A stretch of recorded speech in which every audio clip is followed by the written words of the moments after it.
Hey guys, this is John, and I'm playing Sharky123 in the 15-minute pool on ICC. So this player opens with e4. Let's play a Sicilian today. They are 1796. Just checking their stats. Peak rating of 1823, 2,015-minute games played by this player. So what's an open Sicilian that I haven't played yet?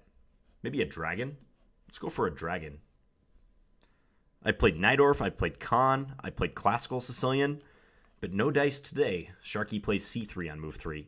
A reasonable move, but we're probably not going to see the sharp positions that we would have got out of an open Sicilian. So this is a bit slower of an approach. So I played knight f6. Now, one trick that you absolutely must know here, and for those of you who have played this position before, you know what's coming. Do not take the pawn on e4. If knight takes e4, there's queen a4 check, and black would lose a piece. Fork on the king and the knight. So I'm just going to play knight c6.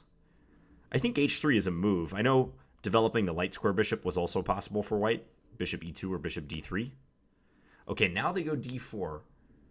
So I believe if I take on d4 now, and then they recapture and I take on e4, then white will play d5.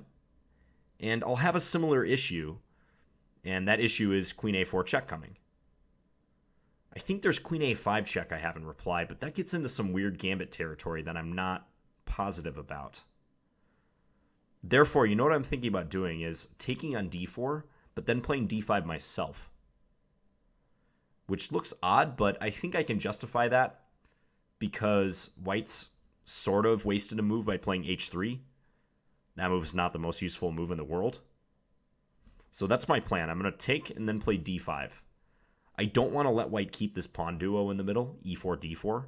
That's a dream for white if they're allowed to follow up with natural moves like knight c3 and bishop e2, etc. So I think I should work to fight back in the center. So let me just take one last look at knight takes e4. Knight takes e4, there's d5. And then if this knight were to move, there's queen a4 check picking up the knight, as we've already established. So I'd have to play queen a5 check myself after d5, but I feel like those positions are a little dangerous for black. And I'd really be going into the unknown. So I think I'm going to stick to this pawn d5 plan. Yeah, let's go with this. This seems like a good practical way to continue. And if white plays e5, I'm going to sink my knight into e4 and claim that I have a good established knight in the middle. And h3 didn't matter so much. That's my hope, at least. So let's go ahead and do this. This is already producing a French-like position. If I play e6, we'll have a very characteristic pawn chain. Okay, so knight c3. I would like to just take and then play bishop f5 against this if I could. But I wonder if taking, bishop f5 runs into queen b3. That's probably not a big deal, though. I could always just play rook b8. Yeah, that should be fine. I could also just let this knight sit for a moment. But I think it's good to determine the pawn structure since white has to take back and that c-pawn is backward. So let's just play like this. I want to get my bishop outside the chain before I play e6. But I'll look to continue with e6, bishop e7, etc. Okay, so let's take that. And after white recaptures, now we'll play e6. Now we've got an established pawn chain. I think bishop e7 is decent. Just control g5. I'm playing a little quicker because these last few moves have not been difficult. So I would like to exploit the c4 square and also the backward c-pawn in the future. Like if everything goes correctly for me, I'll castle, I'll play rook c8, I'll probably play knight a5, and I'll go about trying to exploit these two weaknesses. I recall games where I played in very similar style and I've been successful. So first let's castle. Knight a5 seemed premature because of queen b5 check. So I want to get my king secure. White has more space in the center and on the king side as well. So it makes sense for them to try to direct their play there, just as they would in an advanced French. But I think my queenside play will be significant. And already with moves like rook a b1, I think white might be going on the wrong track. Yes, this attacks b7, but the move I'm going to play next, knight a5, perfectly conforms to my plan. And I just get to defend this pawn. I'm looking to play rook c8, probably queen c7, eventually get the knight into c4. As long as white doesn't hurt me on the king side, I prefer black here in the long term. It'd be better for them if they had some pawn action going. So if they could play like f4, f5, that would improve their chances. So maybe that's what Sharky will go for, this f-pawn push. Here I'm just thinking about rook c8. I could also maybe play queen c7. I'm not sure which one's better. They look pretty similar. My instincts say rook c8. And then if knight b3, probably knight c4. Yeah, that's looking good. So let's just play this. And against f4, I might even play queen d7. But probably queen c7, just to attack that c3 pawn before anything else. Okay, so white is going on the defensive mode on the queen side. Rook f to c1, so that makes me feel better about the kingside situation. I don't think I'll face an outright pawn storm. I do think white is looking to play c4, though. So that's why I think queen c7 is the move here, trying to stop them from playing that. I could play knight c4, but I would drop the b7 pawn if I did that. So yeah, let's just go here. Bishop a3 is another move I could have thought of there, attacking the rook, but it looks a little random right now. White could just play rook c2 anyways.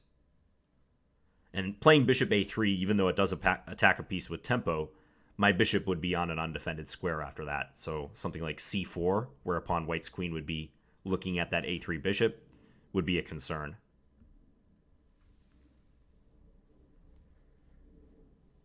I think the trouble that white might encounter soon is they might not have a good plan.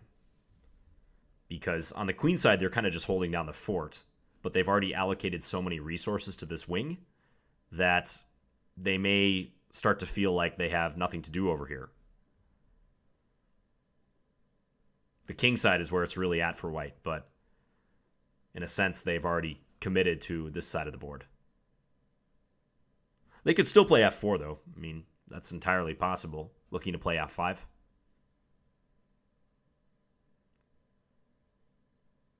Should white play f4? I might play f5 myself. I also might let them play f5. Queen b5, okay. There's not really a threat associated with that move. Maybe c4 is the intention, but yeah, I don't see anything truly concerning about this. b6 is the move I'm considering. Just defending the knight. I could play a6, but probably they'll play queen b6 in that case. I don't think a trade is even that bad for me. Trade of queens, that is. Maybe I could do that. a6, queen b6. Queen takes b6, rook takes b6. Let's say rook c7, and then just look to double up the rooks.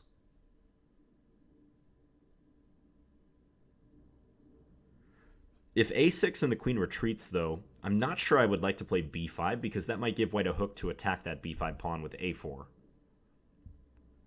So I think I'd rather play b6, leave this pawn on a7, and then look to go knight c4 at some point. Yeah, let's play that way. That makes more sense to me. Playing b6 instead of a6. I just don't want to give white anything to chew on in terms of these pawns here, the a and the b pawns. If I play a6 and b5, then white has an excuse to play a4 and try to offload this pawn. This pawn is a weakness. I don't want white to be able to easily exchange for it. My plan here is still knight c4. Now that the b pawn is on a safe square, I can think about playing that move next if given the chance. If you notice white's bishop, it's pretty bad. I think this is a piece they're going to be suffering with for a while. Okay, f4 comes, but again, it looks a little late on that move. f5 is sort of a threat. If I take it, then d5 would hang. But this move is more effective when white has presence on the f-file, or at the very least the queen on d3 to support the advance. I think I can still go knight c4 here. If knight takes c4, queen takes c4, f5, I would just take the pawn. Knight c4, knight takes c4, queen takes c4. If queen d7, trying to attack the bishop and the pawn, I always have rook c7 as a defense. So let's go ahead. We're attacking the bishop, so white doesn't have time to play f5 here. This game is like deja vu, because a YouTube viewer made a comment on a 15-minute game I had from several months back. And this comment was made just the other day. And I went back and looked at that game and answered their question. And it was a structure extremely similar to this. I think it came from a French winnower. So this came from a Sicilian, but I think that particular game I played a French winnower. But the same scenario played out on the queen side. Like white had this backward c-pawn, and their kingside play never amounted to anything, and they were just trying to defend their weaknesses on this wing. This is already incredibly pleasant for black. Make no mistake about it. Okay, so g4, I can just play rook fc8 and attack this pawn. I could also play rook a4, but if rook a4, probably rook c2. So I think I should double first before deciding what to do with this rook. Now I immediately make white solve a problem, like how best to defend this pawn. And we can go from there. Okay, so they're going to defend with the bishop.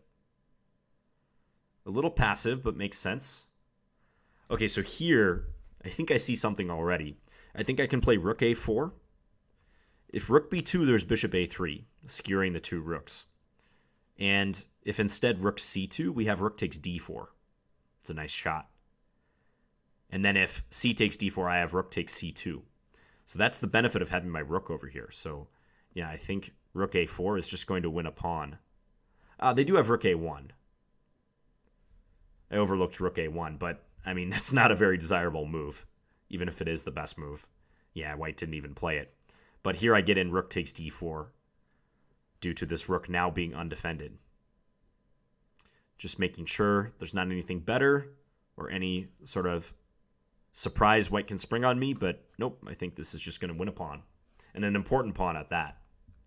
Now we've isolated the c-pawn, and if white takes, we take, and we're on the bishop and the a-pawn. We're coming into the position. Very bad for white. Okay, so white is going to take. We're going to grab that rook. Yeah, and he's going downhill quickly. Here I can just take the bishop, because if check, there's bishop f8. No checkmate. So let's just grab that. Yeah, I think he just overlooked that I can block with the bishop safely.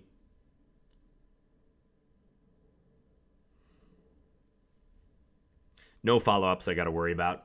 f5 looks aggressive, but there's no threat. I'll probably just chop this pawn on d4. The only danger here would be if, like, let's say I take and they take, and then somehow they get another move and play e6 and try to go for e7. That takes several moves of me just giving white something. But yeah, that's totally unnecessary. I'll just take here. Now I can play rook e4 and get behind this e-pawn and win it soon.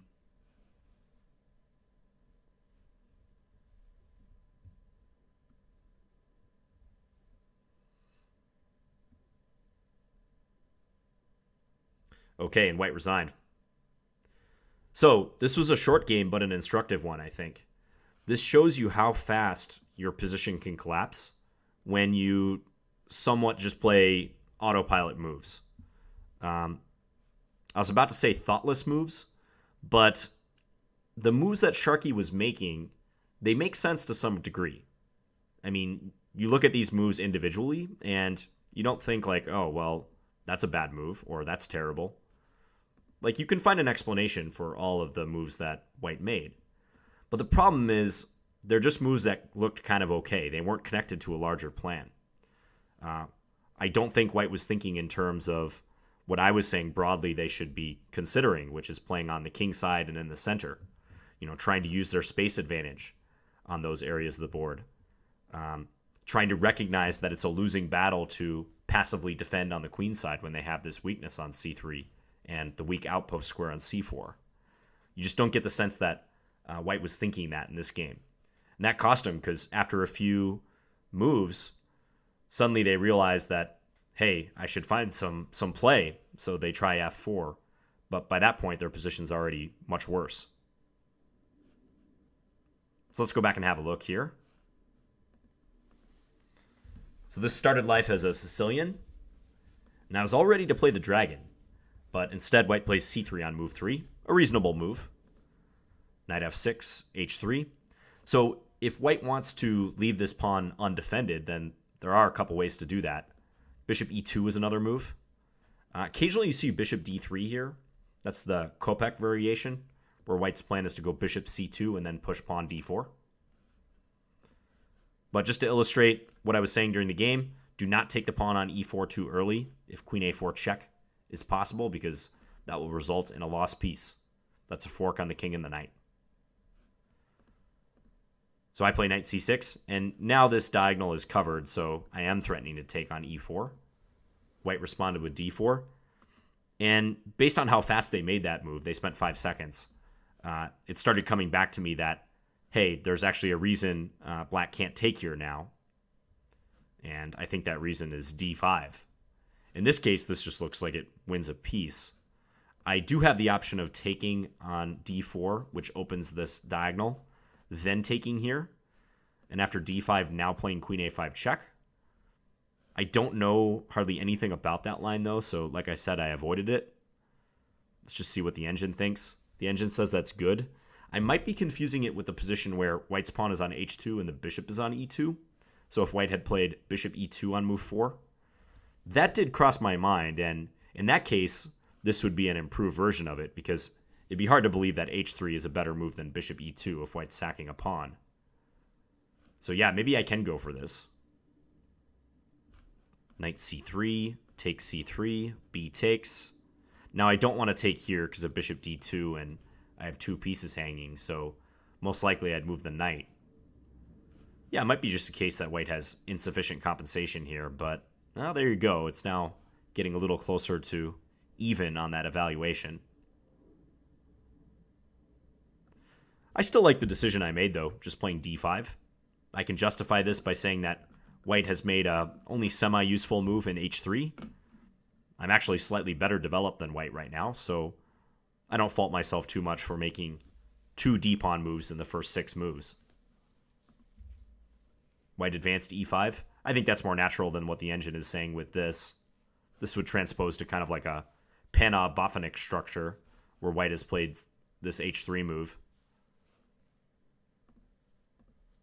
So e5, I played knight e4, knight c3, and I took. The engine is liking this a lot for White. I find that a little surprising.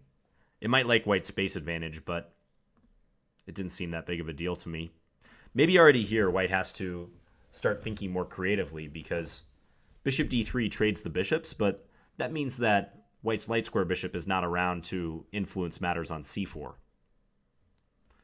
So the engine prefers queen b3 instead, attacking this. I didn't think that would be a big issue. I mean, I think I mentioned rook b8. Queen d7 would also just defend both of these points. And here, knight h4. Interesting, going after the light square bishop. Bishop g6, take. Rook b1, rook b8. Maybe Black experiences some issues on the light squares. Bishop b5. This does look a lot better for White compared to the game. Yeah, I would prefer White here, for sure. So that kind of shows you, though, that, I mean, too many of these moves that are not connected to a larger plan, they don't work out. You can't just play a move because it looks like the correct move. Or maybe I should rephrase that. You can't play too many moves that just look like the correct move. Everyone does that from time to time. And at faster time controls, we even rely on that. Bullet and blitz, you're just playing moves that are your best judgment to be good. But with more time on the clock and a middle game ahead where there's a lot to consider. You got to look for a plan rather than just kind of okay moves. So yeah, bishop d3 is an exchange that favors black because now I can look forward to trying to exploit the c4 square. Also, I don't have to worry about any attack on b7 really. In that other line that the engine was just showing, if I can back up for a second. So that was with queen b3, queen d7, knight h4, bishop g6, knight takes g6, h takes g6, rook b1. Here I have to worry more about my light square weaknesses, because let's say I were to play b6. If this light square bishop were off the board, I wouldn't mind playing this move. But here, you see how the evaluation just goes so far up in white's favor? And that's because moves like bishop b5 are harder to deal with now. Even bishop a6 might have been an awkward move. But yeah, bishop b5 pinning the knight. And now if I play a6, in addition to maybe take, queen takes b6 being an issue, I guess maybe I could take on c3 then. But there's also this queen a4 move. And now this is under attack. This is pinned. I can't take it for fear of losing my rook. So I would be a lot less hesitant to make light square weaknesses when this bishop is remaining. Whereas this bishop, as I was discussing in the game, we're not afraid of because white has this pawn chain with pawns on dark squares. So like where it ended up on e3, it's doing next to nothing there. So hopefully that illustrates why white needs to find something a little more purposeful at this stage. So we trade the bishops. I play e6. Knight g1 is the best move. That's an odd-looking move. Undevelop the knight, I guess trying to come to e2 and maybe push f4 later. And that's kind of an early sign, I think, that white's position already isn't so coherent.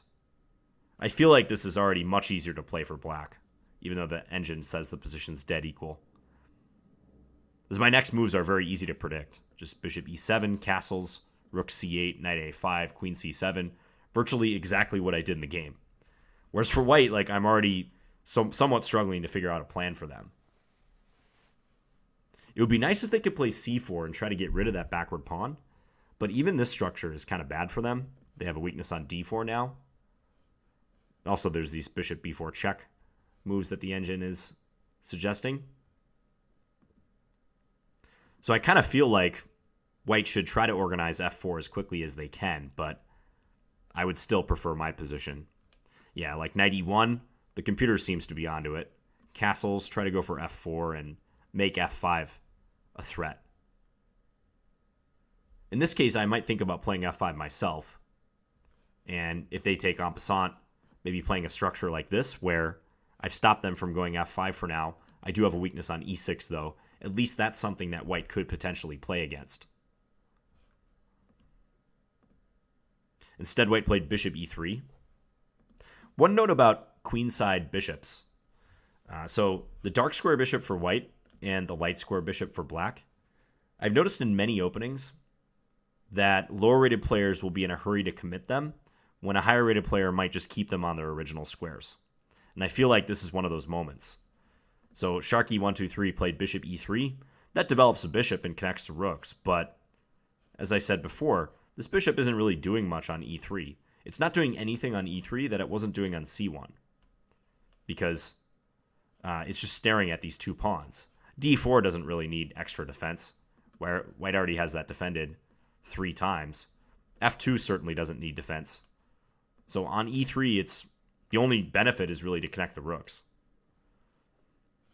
So I think white should therefore look for something like moving that knight and pushing f4, and maybe leave this bishop on its original square, look for a better time to determine the placement of that piece.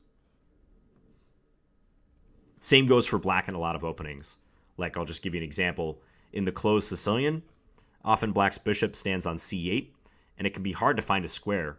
And some players just develop it to d7 just to say that they developed it, whereas better players might keep it on c8 and maybe eventually put it to b7 at some stage, like after they push the b pawn.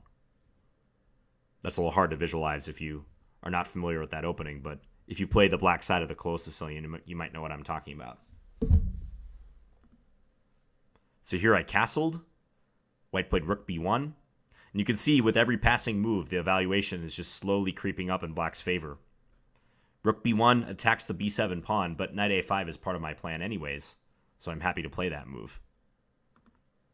Now white went knight d2. I think this move is reasonable because it does cover the c4 square and frees up the f-pawn. So after my next move, rook c8, I predict that the engine will say white should play f4. I don't think it'll give any other move that's halfway decent for white other than f4. So let's see. Yeah, f4 top move. Not like any other move is just losing on the spot or anything for white, but I think it's already becoming somewhat urgent for white. They have to start thinking in terms of gaining counterplay, because a couple more of these wishy-washy moves and black's going to take over all the play. White's going to have to respond to threats on the queen side. So yep, you got to go f4 here and look for a break on the other side of the board. Don't let black have all the fun just attacking your weaknesses, c4 and c3. And again, I would have had a similar decision as before if f4 had been played even earlier, like play f5 or not. I think I probably would have played queen c7 and attacked this pawn just to see how white would defend it, because maybe I could get them to play rook fc1, which would be, I think, a slight error since the rook is not standing on the f-file to support f5. So yeah, I probably would have played queen c7, and then had they played rook bc1, which looks like the correct rook, then decide what to do, be it f5 or maybe knight c4. Probably f5. I think knowing my style of play, I probably would have played this move. But instead, white plays rook fc1, and this is a move I would love to see here as black, and I did love to see during the game, because that just indicates white's only thinking in terms of defense on the queen side, and I'm not facing any tough decision on this wing. So here I played queen c7. Just in case white plays c4, I have 4 attackers on that square. Queen b5. Yeah, again, I think I saw f5 was the top move. Knight b3 is another suggestion. I would just jump into c4 then. Maybe white could do something like this and just try to forcibly exchange those knights. Yeah, b6. This endgame is no picnic, though. This is similar to what happened in the game.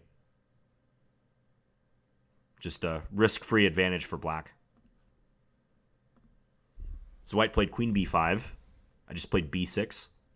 So I was talking about how I prefer this over a6, because if a6, let's say the white queen drops back here, and then I play b5, the engine is still giving me an advantage, but somehow I feel like a4 is more likely. Maybe white could even try it now. Perhaps this makes this pawn too strong, but I just don't want to give white an unnecessary hook. Yeah, this case is probably good. This pawn does look pretty strong. If it comes to a3, I can always support it with a rook coming here too. But that was my line of thinking. b6, I keep these pawns nicely defended, and I can still look forward to playing knight c4, and I'm not in danger of having to trade for this pawn, which I would like to win outright over time. So now white plays f4. I get in knight c4. This move seemed fine to me, but the computer seems to think that queen c6 is better. I thought on queen c6, white might play a4, so that if takes, they can take back with a pawn. But the engine says queen c6, a4, just rook c7 and look to double. Yeah, the queen on c6 is handy because it defends d5. So white can't play f5 here. I just take, and there's no queen takes d5. So maybe that's why the computer prefers it. But knight c4 seemed totally consistent with my plan. So take, since I'm on the bishop on e3. Queen takes c4. Okay, yeah, a4. That makes a lot of sense. So white should have played the pawn up here. And in doing so, they could try to bring about a scenario that I was attempting to avoid. If they could push the pawn up to a5, they could trade for my b pawn, and that would be a useful trade for them. They get rid of one of their major weaknesses in the position. They might still be left with a weak c pawn, but make no mistake about it, that would be an improvement. I would love to offload the a pawn. Yeah, I missed that move. I missed that a4 was possible for white here. And it is possible after queen c6 as well, but I think the difference is my knight hasn't moved from a5, so it's going to be harder for white to ever get that pawn move in. And then maybe I can do this, as the computer's saying, and just pile up against c3. So you can see, I mean, I didn't play this completely perfect either. There's some improvements I could make, even though it looked pretty one-sided. So knight c4, knight takes, queen takes. Yeah, I think after this, though, this is a very difficult endgame, or queenless middle game, if you will, for white to hold. This is just a totally unenviable situation. They have two weaknesses, c3, a2, and their pieces will soon be tied down to the defense of those weaknesses. So white played g4. I think this move is understandable, although playing on the king side is only really going to work if white avoids losing something on the queen side. So I just doubled up here. Rook f8, attacking this pawn. White played bishop d2. Any other way to defend that? I guess there's rook b3. I could try rook a4 again. But here, after rook c2, I don't have this rook takes d4 trick. The engine keeps wanting to play f6, so shifting our focus over to the king side. That makes sense. Maybe before white gets to play f5 or something. We don't have to play strictly on the queen side. I could switch over here and play a move. If take with a pawn, I assume? No, take with a bishop. Okay. So maybe threatening bishop takes d4. And then if bishop takes d4, rook takes d4, and we've got the same pin on the c-file. Yeah. So white can avoid losing a pawn over here, but they're fairly tied down. You see how my rooks control the action by attacking these pawns, and white's rooks just kind of have to stand guard. So black has all the fun here. Maybe eventually I would try to do something with these pawns. Like if I could arrange b5, b4, and attack the c3 pawn, use the pin, I might do that. But I also might play with my kingside pawns as well, maybe even bring up my king. There's so many ways black can just terrorize white from here. In this endgame where white has weaknesses and black has none. So white played bishop d2 in the game, and then I swung the rook over here. And it looks like here white has to play rook a1. Because rook b2 is going to run into this skewer. We win in exchange. And you saw what happens if rook c2. I have rook takes d4. So that only leaves rook a1 to defend the pawn. And it's not pretty for white, but they are surviving for the moment. Here the engine wants me to push b5 now that the rook is no longer on this file. Maybe one idea is this. Trying to swing over and double up here. Although white could probably play rook c2 then. Let's just play a few moves. I'm curious what the engine will want to do here. f5, h6. That seems kind of random. Computer type move. Rook c4. King e2. Take. b4. So try to break up white's pawns, I suppose. If they take, I'm guessing take on d4. Try to go after this pawn. Also threaten check and try to go in the e5 pawn. So yes, rook a1 should be played, and I would go about trying to exploit white's weaknesses, but it could be a long haul. White could probably put up some pretty tough defense from here, especially if the king comes over and gets involved in the defense and thereby tries to free up like one of white's rooks, for instance. Yeah, as played after rook c2, rook takes d4, and that's too important of a pawn to lose. White's position was already tough, but losing that pawn seals the deal. Yeah, white took, but even a slower move like king f2, something to that effect, I can just start piling up against the weaknesses. Now d4 could be a threat too. Yeah, black has a much better position and an extra pawn. And here at the end, white blundered with rook c1, allowing me to capture the bishop. But on bishop e3, I was thinking about taking the pawn. I would just have to assess whether white gets counterplay after rook c1. Because here I would have to be more careful. For instance, I can't just like blindly push my pawns. I have to watch out for something like bishop g5 to e7, attacking this pin piece. So I'm not sure if I would have taken the a2 pawn or not. I might have tried to bring my king over, put the king up to d7, guard infiltration squares on the c file, and just leave my rook where it's at on c2. Although you never know, I might have worked up the courage to play this and then just done something from here. Like, yeah, f6 looks pretty safe. Get the king up to f7. Okay, so a strategic game.